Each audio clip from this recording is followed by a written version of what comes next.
Hello, everyone. Good evening. I'm very, very, very pleased to have with us today Dr. Javed Hingora, and welcome all of you on the call. Thank you for coming back and listening over and over again. Every single speaker until now had something fabulous to say, another way of saying it, another way of putting it, another view on it. It's just so refreshing to see all these people come here and take their time and sit just to give you some more information about what's going on, some positivity in a world where a lot of news are negative. So this is what It's Your Life is about. It is your life, so own it. Take it in your hand. Don't let any corona affect how you live. Yeah, certainly we are confined. We have things that we need to do. Yeah, we need to, but don't let it affect your thoughts, your mind. And this is exactly what we'll hear today from Dr. Javed Hingora, because he is an expert in homeopathy. However, he works totally holistically. So you ask someone if he uses a deodorant or something like that to find out something totally not related, right? Yeah, that's right. It was very intriguing, actually, because I spent more than an hour talking to this person who had high blood pressure. He has been to all sorts of experts who could not explain to him that despite his very healthy life and no medical history or genetic history in his family of any disease, everybody was very healthy, lived till their 90s, and why does he have this blood pressure and no other symptoms? So when I reached the end of my wits, it just occurred to me if he is suppressing his sweat. So I asked him, do you use antiperspirants? And he said, yeah. What sort was it? He said, it works only for 7 days because I hate to look sweaty. And I said, can you give it up and maybe for a couple of weeks and tell me how your blood pressure goes? So he was initially shocked, and he said, how is it connected to my blood pressure? Well, there is a huge connection between antiperspirant. I'm not talking about the deodorant. I'm talking about the substance or thing or a liquid that stops you from sweating. And this, when he did that for 2 weeks, his blood pressure came back to normal. So suppression of sweat is one of a huge negative impact on the ability of the body to regulate body temperature. And sweating, of course, is something which regulates our temperature. This is how we sweat. We sweat, it cools down the body, and the body doesn't need to overheat and raise the blood pressure. So this was causing a big load on his heart. And since he was in his late 50s, he was really concerned about this high blood pressure. And since he led a very holistic life, he did not want to go on a blood pressure pill. So things like these, sometimes when you look at a lifestyle factor, a tiny change can lead to a huge improvement in a person's health. Yeah. And if he did go to a cardiologist and who did prescribe a blood pressure lowering medication to him. So if he had taken that, imagine on the one hand, he's raising his blood pressure and he was consuming a lot of coffee, which is actually a medicine for low blood pressure. So stopping coffee and stopping the antiperspirant solved his problem. As simple as that. So thank you for sharing that. And for everybody else, that was a small teaser of what you will hear today. And now, without further ado, Dr. Javed Hingora. Hello, everyone. I won't be playing any mind games here. I would be talking about the mind games which is being played on all of us, especially in this time of crisis. To keep the talk short, I would start with the power of thoughts on our health. I would like to talk about how our thoughts influence our health. The current scenario with the coronavirus pandemic I spoke about this in a video I shot, which is available on YouTube. And the gist of that talk was that it's our immune system which is the key factor which decides whether this coronavirus is dangerous or not dangerous. Because I practice homeopathy and for the last 24 years, and I've been treating all sorts of medical conditions, and I see the proportion of people suffering from symptoms from this pandemic or from this virus is very, very small compared to the people who have very mild to moderate symptoms, and who a lot of people are completely asymptomatic. So the difference between these two groups is their ability to defend themselves, is their immune system.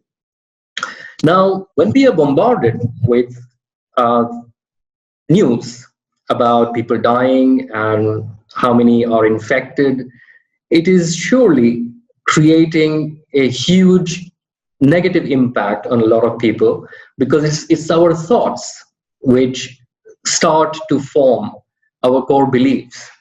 Now, with the pandemic, I see a lot of people equally, if not more, worried about their economic situation. Incomes have stopped, normal life has stopped, and on top, we as humans who need a lot of human-to-human contact, and that human contact has stopped.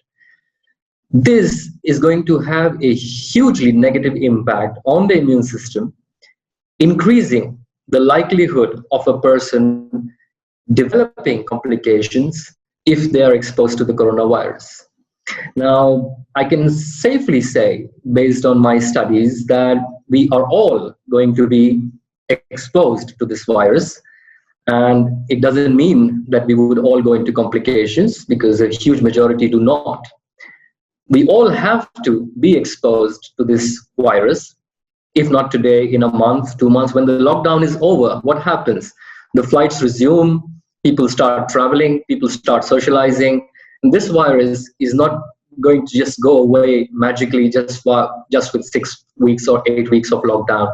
Even in China, you see there is a huge possibility being talked about of a second wave, that it might resurface. So let's just assume that we would all be exposed. Now, for those of us who have been exposed and who have developed immunity, no problem. But what about the ones which, because of the lockdown, because of the hygiene precautions, and we have not been exposed, and when we do get exposed, will our immune system be healthy enough to fight it off? Because of all these stresses, because of all the news, because of not having the regular earning, because of not meeting our friends, because of not laughing enough, because it's not allowed to walk outside the house, it's a lockdown, and the government is doing some sanitization program. So the power these thoughts, the negative thoughts, have on our immune system is what I would like to talk about today. So going forward here, I would talk about two concepts which are related to thoughts. One is positive thoughts, which is also called the placebo effect, or it's a positive thinking, or you can call it law of attraction, where a person has positive thoughts given to them by some source, friends, family, a counselor, a homeopath, and they start to believe that things are going to be better, things are healing, and this leads that person to have a better immune system, a better level of health, a better sleep, a sense of calmness. And on the other hand, when the person is bombarded with negative information or negative suggestions, this is called the nocebo effect. In a nocebo effect, what we are seeing now these days with the pandemic is news anchors screaming about dead bodies, lack of protective equipment, governments not doing enough, politicizing the whole issue, leading to a sense in everyone that the world is going to collapse, that we are all going to die. And it is obvious by many abnormal things that are going on around us that it might be true. We are just doomed. So how is this affecting our ability to cope or ability or to fight off an infection? This is one aspect. Now we would come to how the medical world is dealing with the crisis. How are the doctors dealing with it? First of all, they themselves are scared. They are so scared of taking a case, touching a case, being in the hospitals. I get calls from medical personnel working in hospitals. They are under my treatment, a lot of them. And they say that every day being there between infected people is such a torture that we can't explain how stressed we are. We're not sleeping well. Of course, they are overworked and they're scared for their lives. That's because of the dominant media portraying things in a light which is not true. I am not saying that the coronavirus is completely harmless. I'm just saying that we are making it even more dangerous by influencing everybody's immune system in such a negative way, by listening over and over again to negative news. Even the facts and statistics are presented in such a way to make it look way more dangerous than it actually is. So coming to the way traditionally things have been handled in the medical world, doctors, now I've gone through medical school and I know what we are taught. We are definitely not taught bedside manners. No professor tells us how to talk to a patient, how to reassure them. There is no course for it. There is no credit for it. Nobody tells us about the effect our words have on a patient. Nobody explains to us the positive effect positive words can have and the negative effect a negative statement can have. I routinely see people coming from a specialist, almost in tears, saying, this doctor thinks I have cancer. This doctor thinks I have abnormal growth in me and it needs further investigation. Now tell me something, if it needs further investigation, why does a doctor put in this huge scary word into a person's head, like cancer? You might have cancer. I think you have cancer. The person, I believe, the thoughts are so powerful that the person starts to develop cancer the moment they start thinking and believing that they might have cancer. They start to become weak. They start to experience the symptoms. They Google search. And after Googling their symptoms, they say, yes, I have this, I have this, I have this. It's confirmed. I know for sure this is cancer. And they start living and believing the way a actual cancer patient lives. And when the tests are done and everything comes out clear, it works like a placebo effect. Now, there are examples in history, in medical literature, where a person was wrongly told that they have cancer, a wrong diagnosis. And the person started to lose weight, they started to feel weak, they started to develop pains as if it was real cancer. And when they were told that you don't have cancer, we made a mistake, from that day, the person started to recover. And they became normal, absolutely like they were, because they did not have cancer in the first place. So this is the power of suggestion and thoughts you can put into a person or into yourself. You can either encourage positive thoughts, you can stop negative thoughts, and you can change your life just by doing that. I know it's not that easy. It's easier said than done, but it needs practice. And practice makes this way of thinking more and more concrete. Then it becomes a habit to think in a positive way.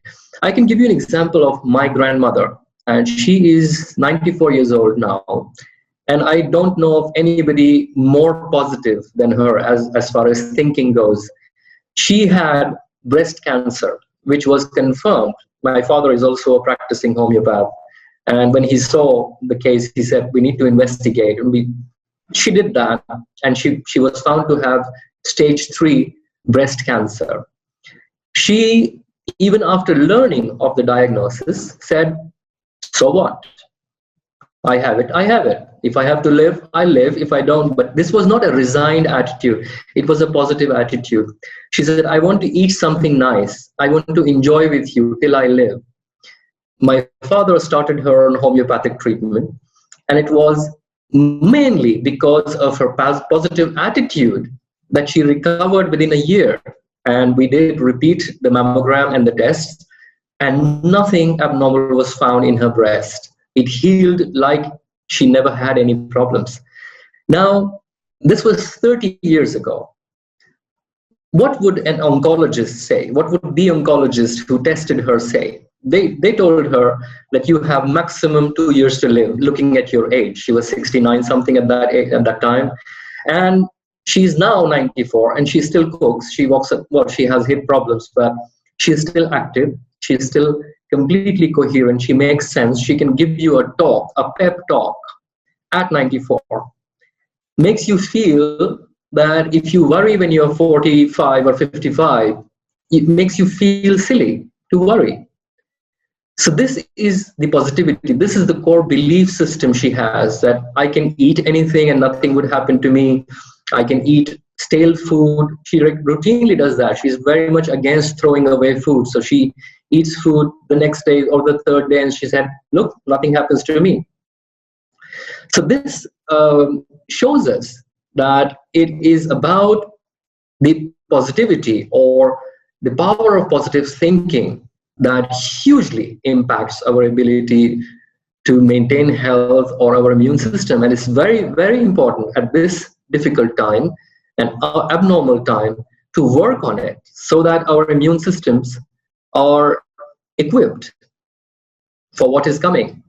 And also another point, that even after this lockdown is over, things kind of come back to relative normal life, we can pretty much be sure that there will be another viral pandemic, because we have seen the track record. We have seen so many viral pandemics come and go, different degree of contagiousness and different government strategies, etc. But we must be equipped and prepared for the future, because we know the next one is not very far away, maybe 2 years, 3 years. And I won't like to go into controversies, conspiracy theories, by suggesting that some bigger game is going on, although I suspect that. So coming a little bit and talking a little bit about what I do as the treatment modality, apart from looking into a person's lifestyle and nutrition, exercise, their relationship, there is a lot of psychology involved in homeopathy. I analyze a person to see how they perceive the world, what are their core beliefs, how do they think, how do they operate, how do they react and respond, because these are the things which are closely connected to the mind or the thoughts that leads the person to develop their core beliefs. And these core beliefs are usually at the root of most chronic diseases, which in the medical industry, I would call it, it's a business. In the medical industry, it is considered a physical disease. And it's only if a person has very clearly psychotic or depression symptoms, they are referred to a psychiatrist, not to a psychologist, a psychiatrist, to put on more medications in addition to the medications they are taking for their physical problems, rather than looking into what has caused their state of mind and the state of body. There is rarely any medical doctor who would go into the depths required to understand a person's disease. No one bothers to look into what a person eats. Now, a cardiologist might tell you you have high cholesterol levels and you need to reduce fat in your diet, which again is completely wrong information. I can provide you links and research papers which prove conclusively that cholesterol has nothing to do with heart disease.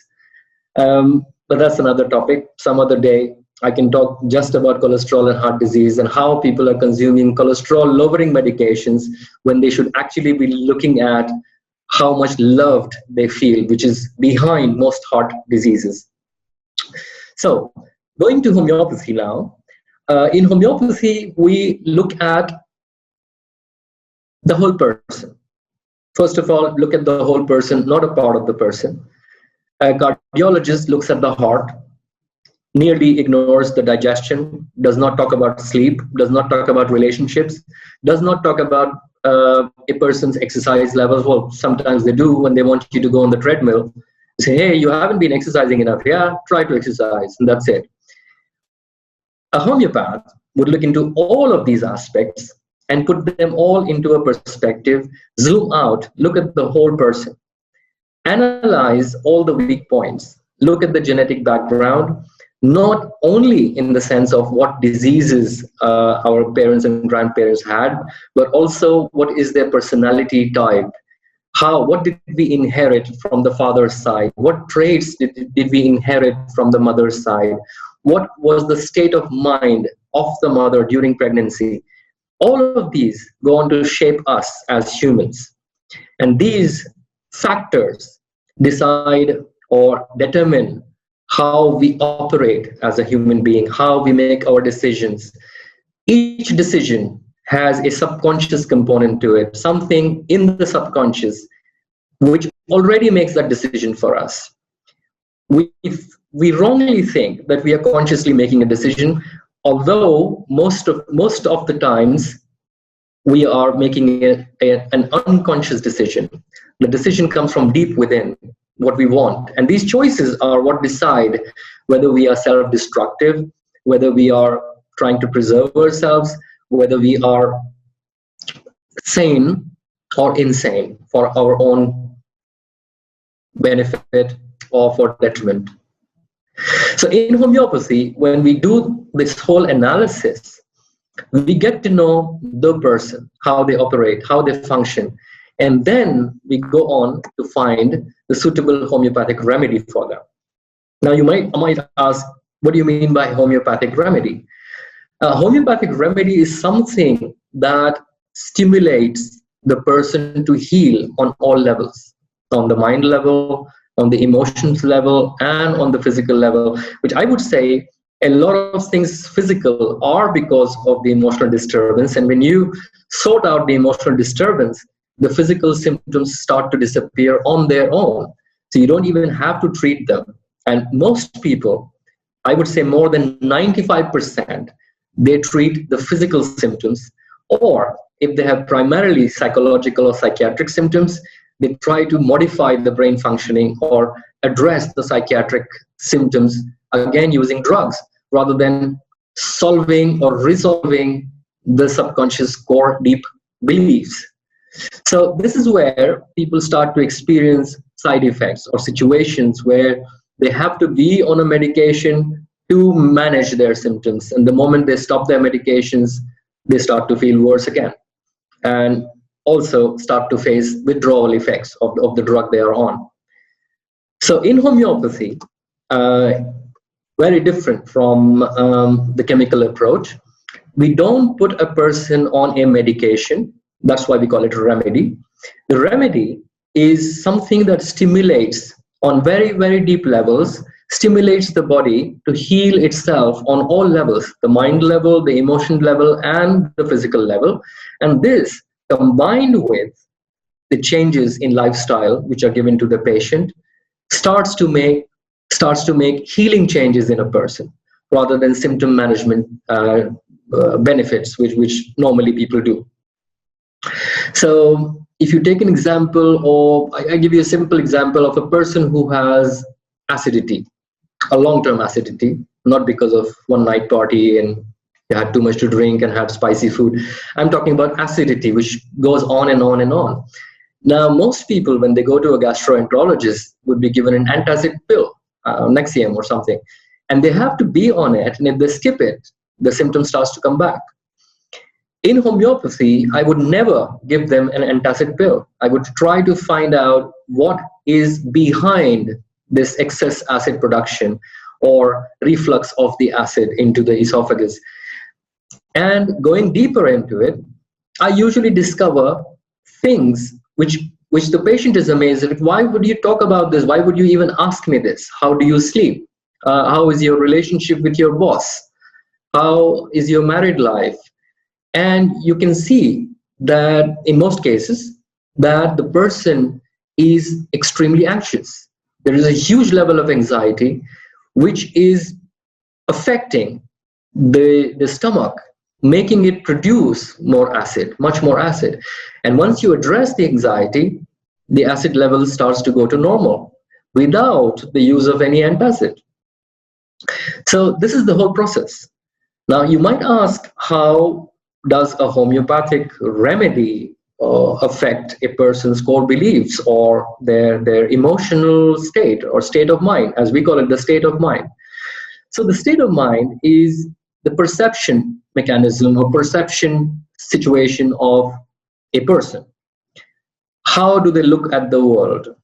In a given situation, each one of us perceives the situation differently. Some perceive it to be the sunshine to be pleasant, and others perceive it to be too harsh, and others say, I don't care. It's different perceptions. So when there is a fault in the perception of the person, it starts to create symptoms. It starts to create protest by the body. And what is required here is to change the perception of the person. Now, each homeopathic remedy is made from all different remedies are made from different substances. And all these substances are capable of producing a certain state of mind in healthy individuals. I'm talking about healthy individuals here, not the ones who have symptoms. And this is a bit tricky and complicated, so you need to maybe take a cup of coffee and sit. A substance which produces an effect on the human, on a healthy human, the same substance can treat a person who has these symptoms and the state of mind. I'll give you a simple example. I just said grab a cup of coffee. What does coffee do to a healthy person? It creates euphoria. It creates a sense of alertness. It raises blood pressure. It raises the heart rate. It makes people want to talk more. Now, it also, if you note down by giving a lot of coffee to a group of people, if you really take out information from them, what else do you feel? What else do you feel? This information will reveal that they feel joyful, they feel happy, they feel it's too good to be true. This is the feeling which comes out when you give coffee as an experiment to a lot of people, just to write down the effect of it. So this in homeopathy is called proving of coffee. What does coffee do to a healthy person?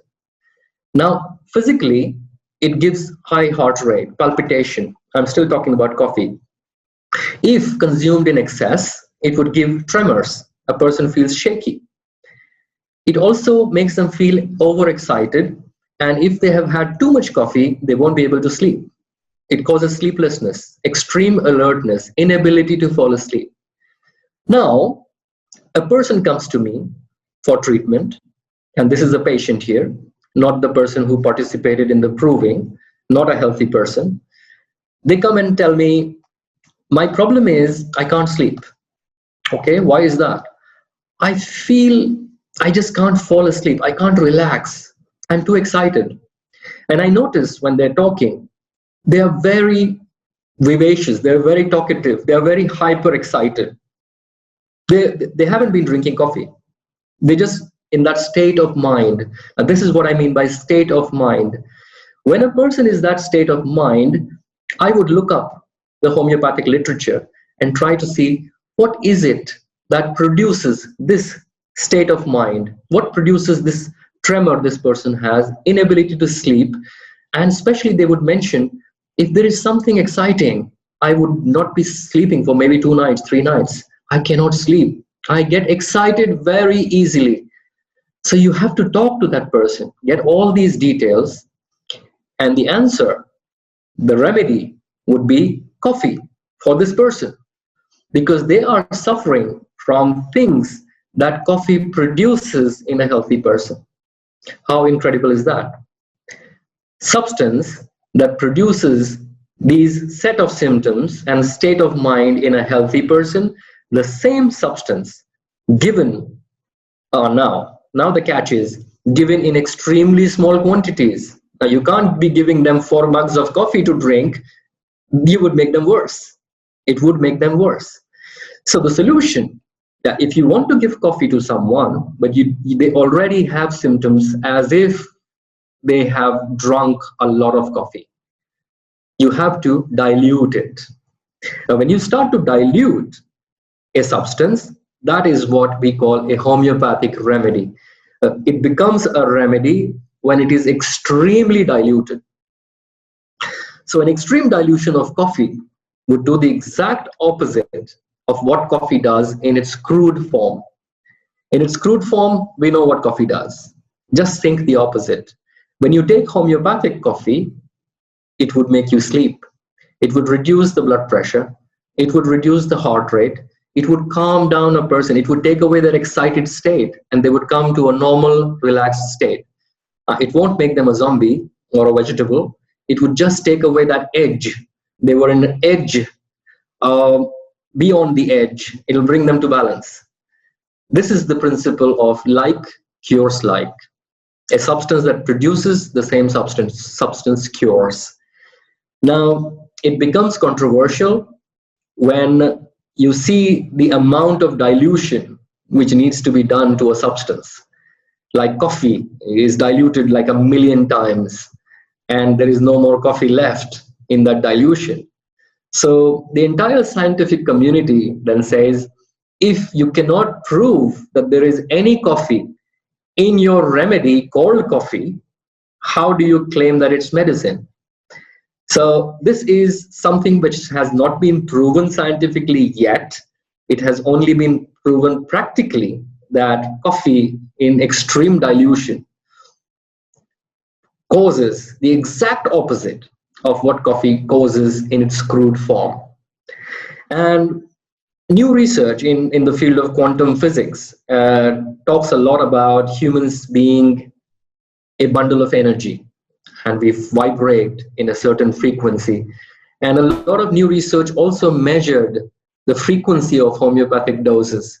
And they found that each remedy from different sources, different substances, have a unique frequency, a vibrational frequency. And this vibrational frequency can even be converted into a sound file, and it can be sent over the internet as email. Believe it or not, there are experiments that have been done, and I can provide a link to those experiments. One from a Nobel laureate who is still working on the project, and he managed to transmit a sound file of a DNA sample to another laboratory in another country, from France to Italy to be precise. And the scientist in Italy was able to translate that sound file into a DNA sequence again. And none of them, it was a blind trial. The guy sitting in Italy did not know what DNA is he sending me, and DNA is an extremely complex code, and you cannot go wrong with it. It was 99.9999% accurate, the DNA sequence, which was sent to him as a sound file.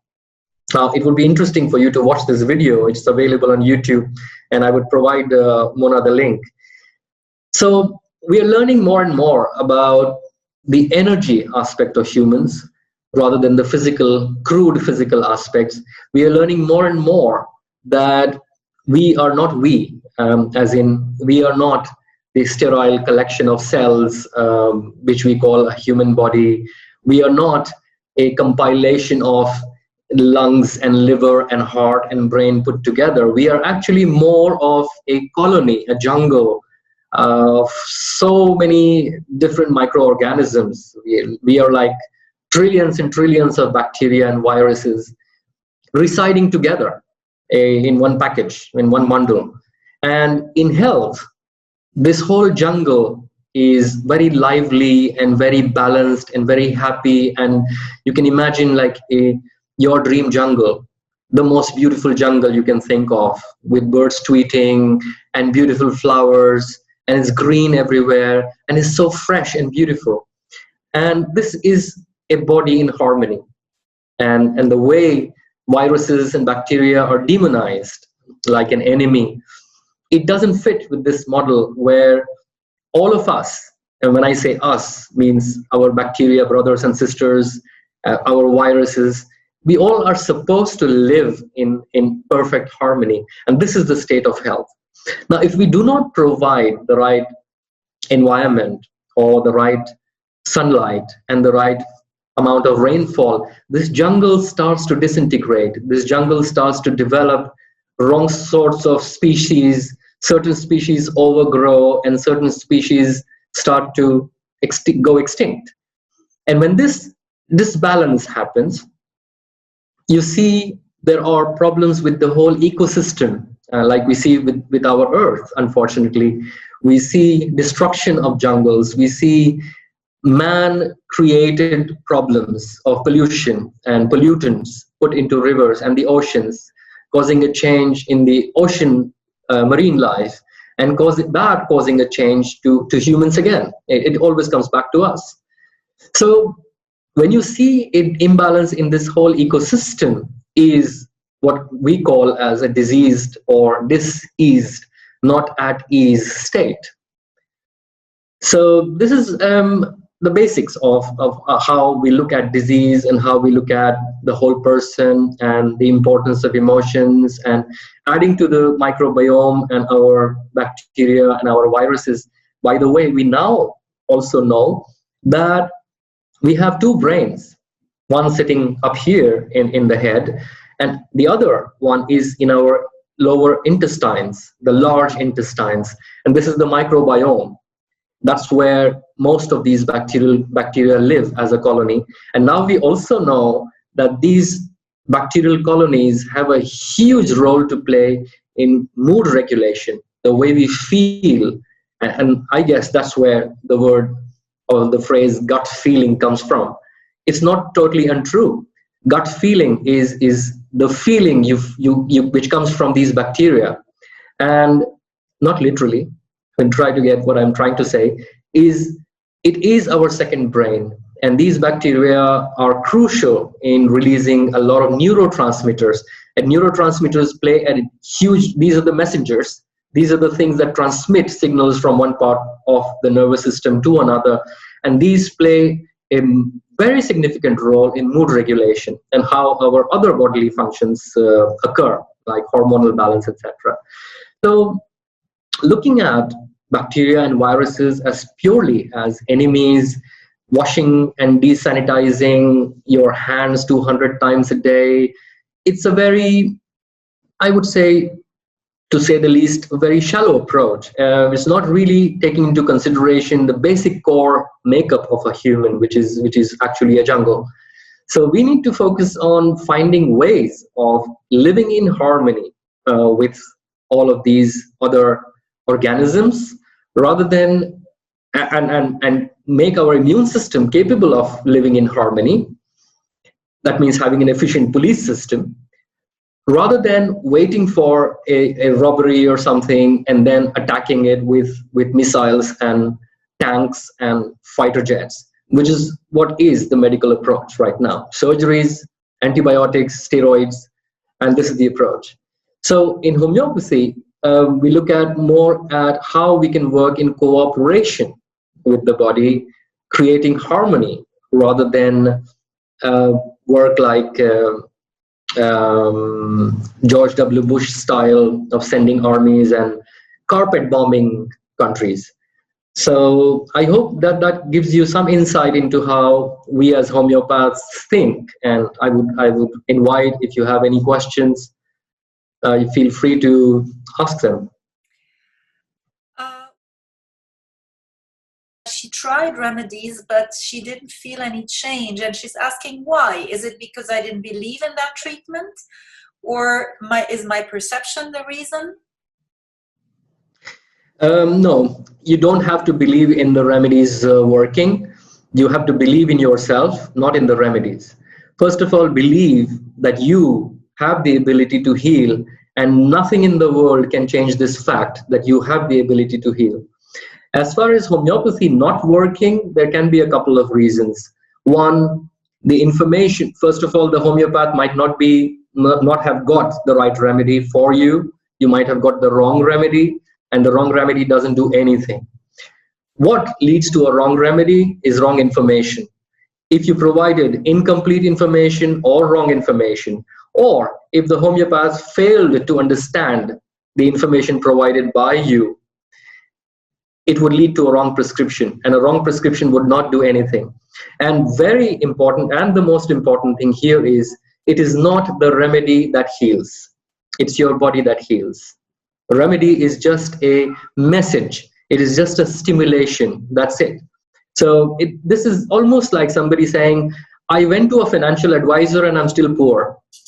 So what happened? He said, well, the financial advisor did not really understand your finances. He did not give you the right advice. That's why you're still in that situation of a financial difficulty. If you meet the right person who can really understand your situation, you have the capability to come out of any difficulty, financial difficulty and health difficulty. I hope that answers. Thank you very much. Okay, if I have the full capability, why should I take the remedies?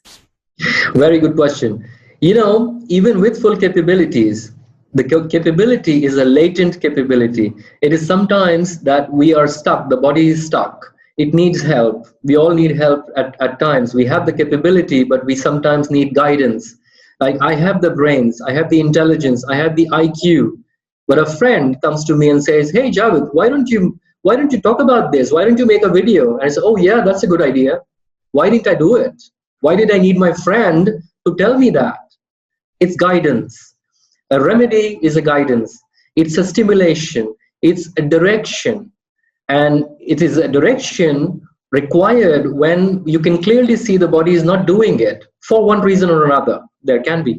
Now, in situations where somebody gives me a guidance, but it is beyond me, then I won't be able to do it. So these are cases which cannot be helped with homeopathy. If somebody comes to me and says, hey, you have 2 legs and you have a body, you're not lame, can't you run a marathon or be a world champion, 100-meter world champion? At the age of 49, I won't be able to do it. I know it. No matter how positive I am with my thinking and my belief, even if I start training tomorrow morning and I train for 5 years, I have no chances of winning the 100-meter gold in the next Olympics, right? So there is a certain limit to our capability. There is a certain limit to the body's ability to heal or fix. So both aspects go hand in hand. Why do I need guidance? Yes, I have the capability, but sometimes I need that push. And what can I do? Anything then with the guidance? Can a remedy provoke any change? Can it make me 18 again? No, it can't. It can't. So it means we always need others when we are stuck. Is that true? Is that what you were saying with guidance? Whether it's a remedy, whether it's guidance from anyone, do we always need something when we are stuck, or is there a way of getting out of it on your own? Well, isolation is teaching a lot of people that we cannot really function normally on our own. A lot of people are suffering simply because they're isolated. And even people who were kind of antisocial are feeling it now, the importance of just hanging out in a mall, even if alone, just seeing other people. Humans, by nature, are social creatures. And by nature, if you look at how a child is, how dependent a child is to the mother, and the way we start our lives, we are always in need of, or we can benefit from support, especially from another human being. And if you look at countries where there is a lot of loneliness, people have pets. They have dogs and their cats, and they love their dogs and cats as if they love their own brother or sister. That's because this is a core need of humans. This is how humans are designed to function. What's the reason behind losing hair? Is there any specific homeopathic treatment to basically regain your hair? Well, yeah, provided you are not above the age of 95, yeah, you can. There are a lot of factors. Age is one, Actually, hair fall is something where pretty much everything comes into the picture.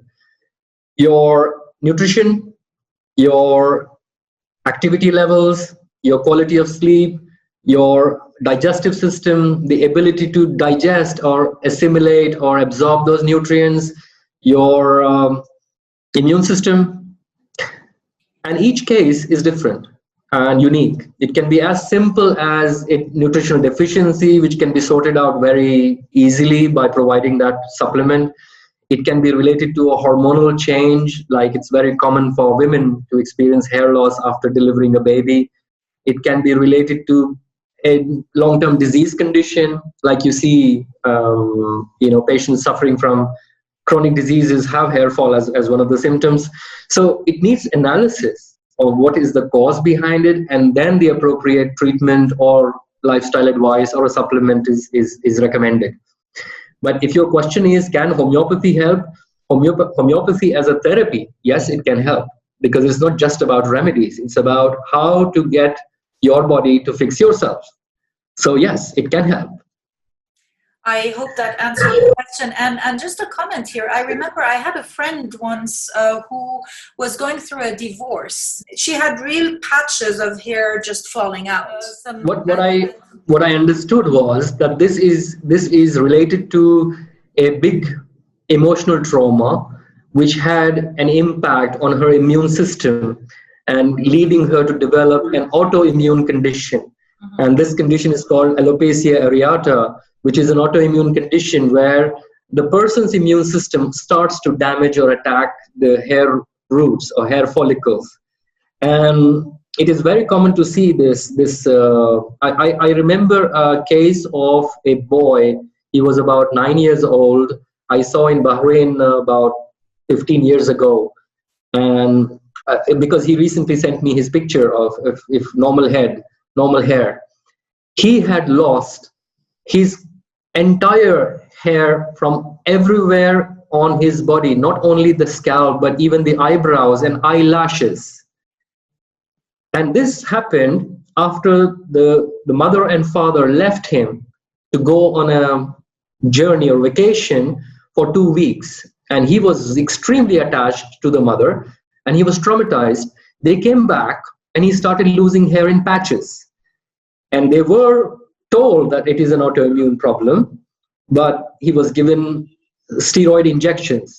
Now, can you really inject a child who is 8 years old everywhere on his body to grow his hair? Can you imagine injecting a child in his eyelashes? No, you can't, right? Unless you fix his immune system. So when I took the case, and this came out very clearly, and they were also surprised, why are you asking about, was there any trauma?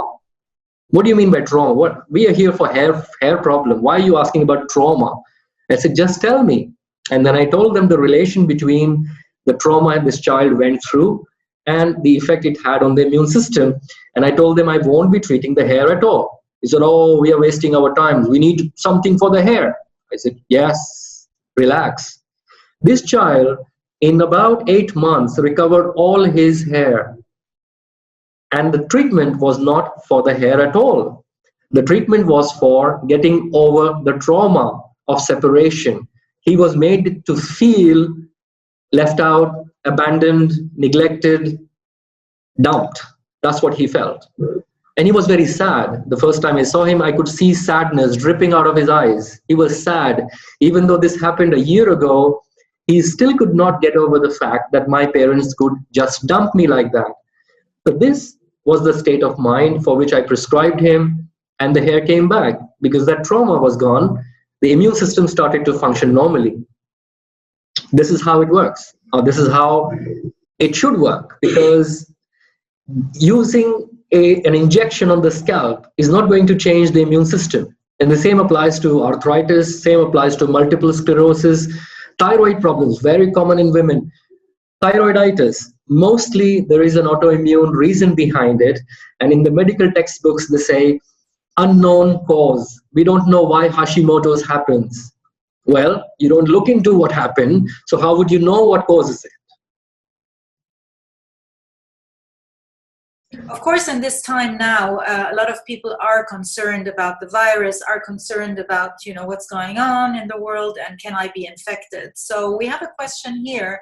How can homeopathy help with infections like coronavirus? Is there a preventative homeopathic approach to the virus? Okay. How do you think 85% of people infected with coronavirus are recovering?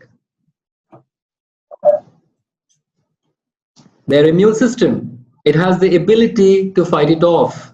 So what does it tell you? Anyway, forget homeopathy.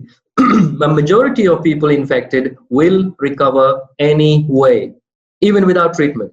So first of all, stop panicking, stop worrying, unless you are in a high-risk group. What do I mean by high-risk group? We all know, it's all over the news, but it is underplayed. The number of infected, the number of people dead are being exaggerated or given much more importance in the news, instead of saying, well, we have 83% people recovered. And yes, there are a huge number recovering.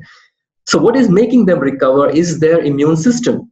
If you take care of your immune system, it is capable of taking care of you. And as I said, Corona is not going to be the last pandemic.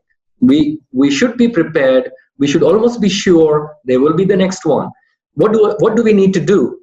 Make sure the immune system is at least preserved. If you can't do anything to improve it, at least stop damaging it. What can you do to damage it? What can you do to stop damaging it? Well, stop damaging it. Antibiotics, wrong lifestyle, unnecessary use of medications, compromising on your sleep, because there is a Netflix series. Well, I do that sometimes, but not always. You can't do that always. If you consistently work on damaging your immune system, it will not be capable of handling any virus or any infection. So this is one. If you ask me specifically, how can homeopathy help? Well, in homeopathy, it is about an immediate boost to the immune system in times of crisis. If you get an infection, if you have the beginning symptoms of an infection, it doesn't matter what the name is, corona or influenza A, influenza B, C, D, E, doesn't matter. What matters is how is your immune system able to fight it? Is it able to fight it or not? First of all, if it is fighting it off, how is it doing that? In most such cases, you see fever. Please let the body fight with fever. Don't bring down the fever. Most people run for paracetamol. Why do you have to take paracetamol for a mild fever? This is a natural part of our defense mechanism. Don't bring down the fever. You're almost stopping the body from fighting. This is one. Stop damaging. Stop stopping the body. This is what I always tell. Why are you stopping your body from doing what it is trying to do?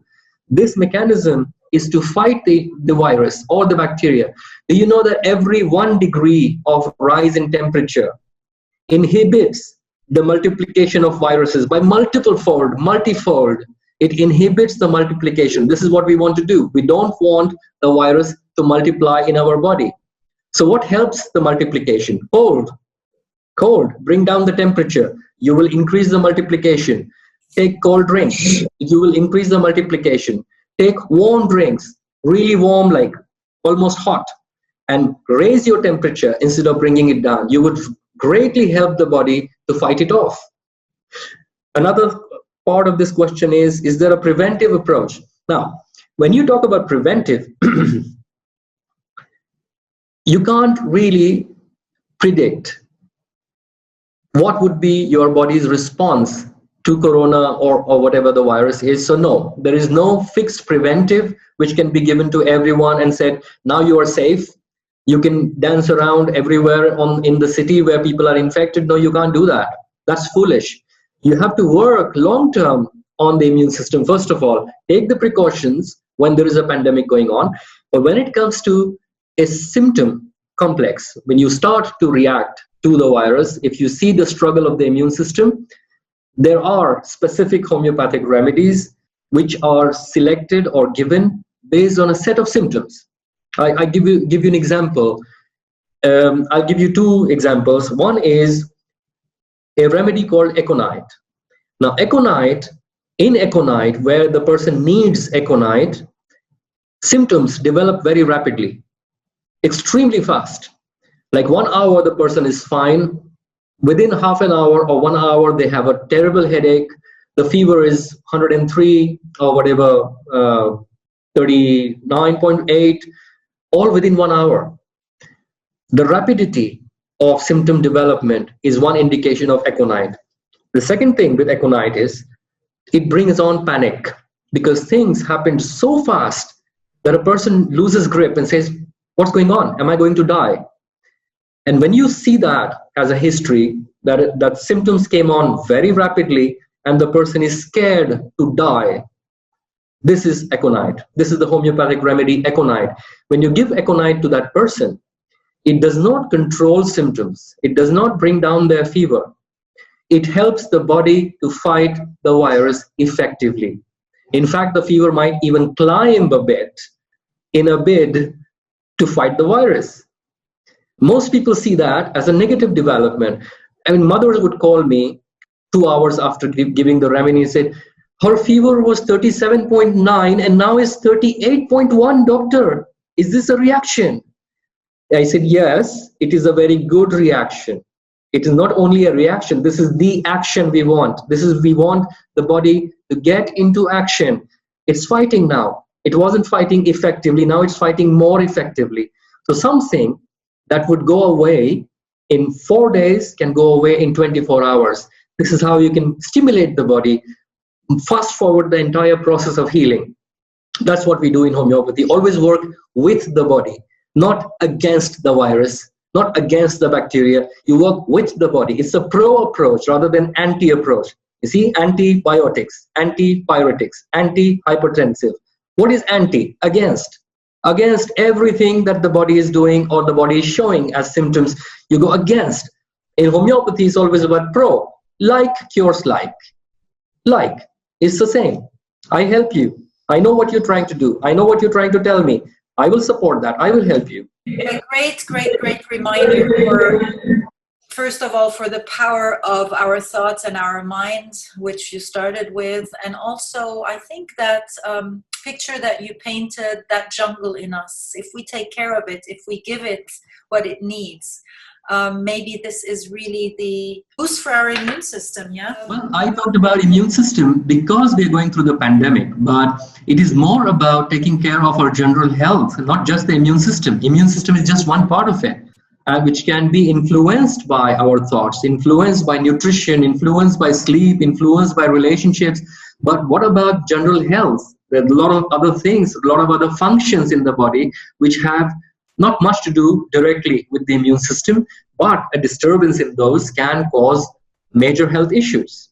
Respecting nature, this is what I'm trying to say. Respecting how we are made, respecting the natural processes, respecting what our body is trying to do, and acknowledging and appreciating that whatever it does, whatever our body does, has a very intelligent purpose to it.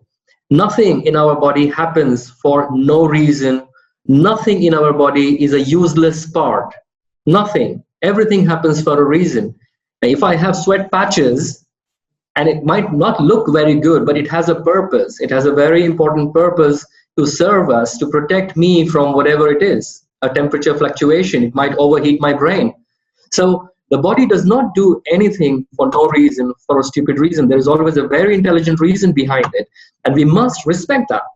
Absolutely. And chemically intervene only if things go out of hand. Chemically intervene or chemical intervention is justified, and I'm not against it, in about 10% of cases. In 10% of all medical conditions in the whole world, I'm talking about 90% is about disrespecting the natural processes. It's only 10% where you might need a chemical intervention, an ICU, all these unfortunate people suffering from corona infection which go into complications. Ventilators save lives, yes. Steroid shots save lives. A cardiac surgery saves lives. But it has its own appropriate place. It has that 10% place. You can't apply that 10% to the entire 100% and say, this is the only medicine, this is the only way. It is not. It cannot be, it will never be. You can see the trends all over the world. People are going more and more into chronic conditions because of this shallow approach of symptom suppression. I thank you so much. Dr. Javed has his clinic in Dubai, so whoever is in Dubai, all the information about his clinic and contact details will of course be with that video. So thank you very much, all of you, for being on the call, and Dr. Javed, of course, for being here with us. Welcome. Good night, everyone.